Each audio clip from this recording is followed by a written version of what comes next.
Well, they're getting things kicked off here this week. Going on the audio route, just to kind of switch things up a bit here, is kind of as we look at things here, we're now in August. Looking back at July, can you give us a little bit of a recap of just what we've been seeing in terms of, we did get those heat waves. Some places were more mild historically, but kind of just give us a little bit of an update on the temperature side of things and precip side of things for the month of July. Yeah, I had an interesting conversation with a guy over by Omaha, just a little north of Omaha. And he's like, if you would have given me these rains, but made them in June, we'd be talking about 1993 again, like just massive flooding. He's had 19 inches of rain since June 29th. Now you look at it, but his crop being full took in all that rain, and can't make an argument against it, right? There's been so much rain throughout the Corn Belt that right now the NDVI is on week number 4 at setting new record high levels. Now we had a heat wave at the end of July, right? It came in. It got hot, but was it like cripplingly hot? And was there no rain? No. So you're gonna have to look at this heat wave with a different lens because temperatures were up, but the precip came with it, and a lot of folks saw some storms, albeit severe. Like just in the last week, we had another set of storms that came through parts of Iowa, through Minnesota, out of South Dakota, did a lot of damage. Yet the markets, I think, just saw the rainfall out of it. And we had big hailers over the weekend in the plains. There's been plenty of action, but overall, there's been more folks that have gotten the benefit, I think, than had the drawback. So the heat wave is over. It ended with July, and the first few days of August here have been, I mean, if you look at these 3 days of August we've had so far before you and I recorded here, like it's top 5 coolest start to any August on record in the Midwest. And I don't know what you mean. I slept with the windows open last night and had the covers on. Like it was chilly, and it's actually a massive plus for the crop. Now we're not going to get used to that. We do expect the temperatures to rebound, and they're going to do that slowly, starting off in the plains where I'm expecting, as soon as tomorrow to have 100-degree temperature up and down the Front Range. We're by the end of the week we'll be back up in the 80s and 90s across the Corn Belt.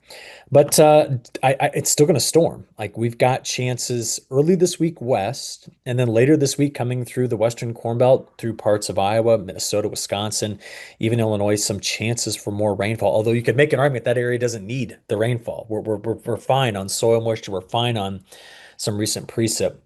But the real kicker here, Dawson, is the storm system that's coming through there is going to run through Canada, not through the northern US. It's going to be the trailing front that comes into the US. And we are expecting the rains to get all the way to where the big wildfires are in Manitoba and Saskatchewan. Now, over the weekend, this past weekend, it was those wildfires that degraded the air quality and made things pretty nasty. And we had some of that smoke all the way down to the surface, which can be problematic for the crops, although likely unable to measure any sort of an impact this year. So, yeah, that's where we've been. The near term is stormy with the storm track through Canada, but we still get the benefit of it here, I think. And while the temperatures are warming up, I don't expect any massive heat waves through the front half of August. I will say one more thing though. Watch for the wildfires in the west and keep an eye on the Carolinas. Now, I know we don't often talk about the Carolinas, Virginia, or Georgia in our videos because your audience, I think, is a lot Corn Belt. There's other regions, but I think we have a lot Corn Belt. But there's a chance across parts of those states they're going to pick up 5 to 8 inches of rain coming up. And this could be very detrimental on a crop that should be ready to harvest. And they do grow corn and beans in those states. So something to think about there. Yeah, and I mean that was going to be my next question too of, where is a lot of this precipitation set to land because we've been recycling a lot of moisture in the atmosphere for some main areas that, it's good that they're getting the rain, but they don't always need it compared to other states and other parts of other states that have been needing it. So, I mean, are there still the pockets out there that, might be still begging for rain or could be actually looking at some here for the near term? Well, we did watch drought expand by 20%, 21% west of the Rockies. So the western side of the Rockies, all the way to the coast, has been very dry, save a few pockets like sections of Northern California and parts of Oregon. Like that's it. But if you start to look down, starting in South Central Texas, moving up through parts of Oklahoma, Arkansas, getting over to like Western Tennessee, Kentucky, that was another dry spot in the last couple of weeks that did get a lot of the heat with only sporadic thunderstorms. But overall, with the breakdown in the temperatures, I think the stress came off a bit. But I don't have a whole lot of rain coming into that area in the near term. Most of the wet weather, thinking of the United States, is either going to be in the southeast or it's going to be in the north central plains, upper Midwest throughout the next 7 or 8 days. That seems to be the main focus.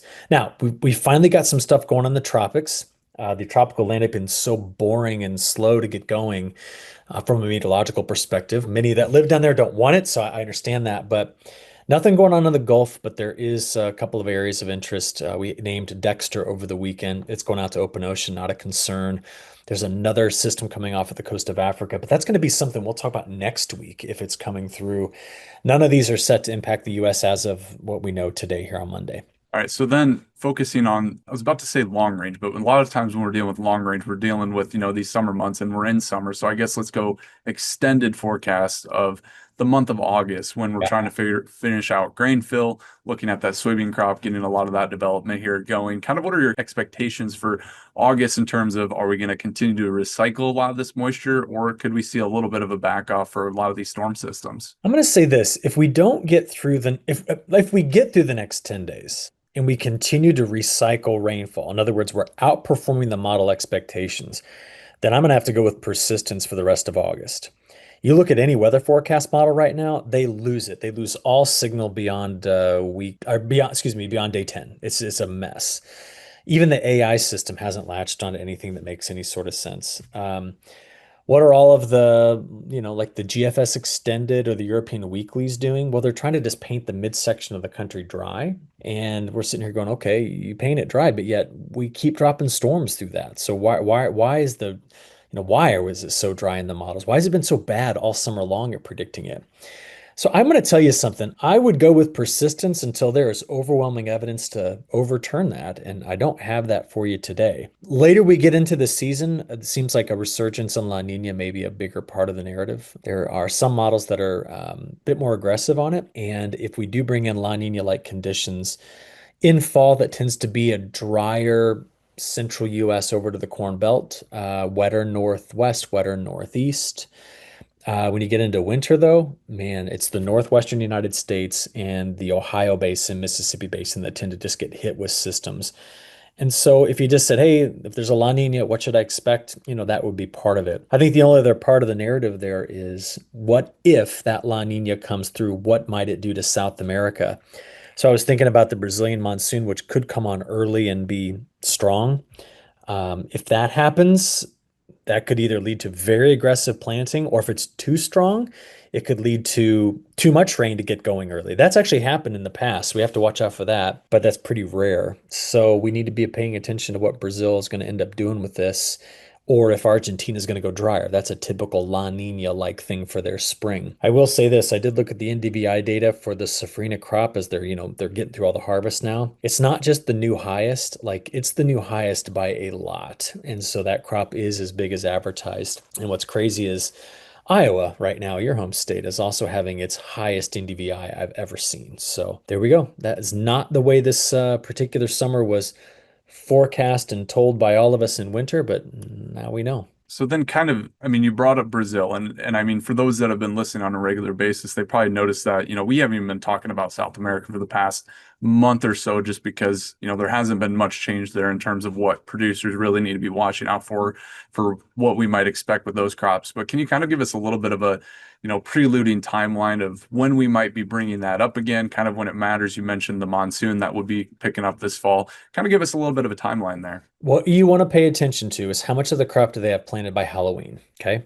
If by Halloween they have aggressively gone after that crop, meaning there's not much left to plant in November, it opens up the entire crop calendar. If they are struggling to get the crop planted by Halloween, and now we see more of it getting planted in November, I'm talking about first crop beans primarily, then all of a sudden there's going to be a narrative. And the narrative is US markets are going to have to cover the gap, and then we're going to shrink the window around which the corn has an opportunity to grow and do well.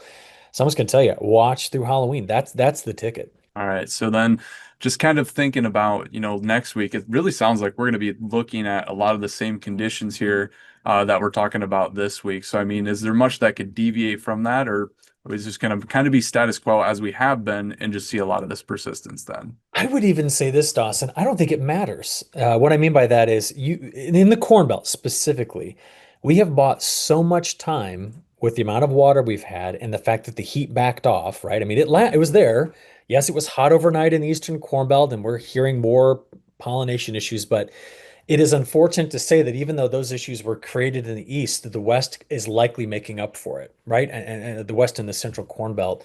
And that seems to be the narrative. So I would just say this, even if the forecast, let's say everything I just told you is wrong, I don't even know that we could have any sort of weather extremes that could come in and punch enough of this crop to get some sort of significant reaction for at least another 2 weeks. So, we'll watch the end of August, grain fill, but boy, have we got a lot of, goodwill with the atmosphere banked up, if that's even a phrase. I'm not sure, but you know what I mean? Like it's Yeah. not been, it's not been abusive to the crop on a grand scale. Yeah. Overall moisture reserves looking pretty good. Fairly good crop out there.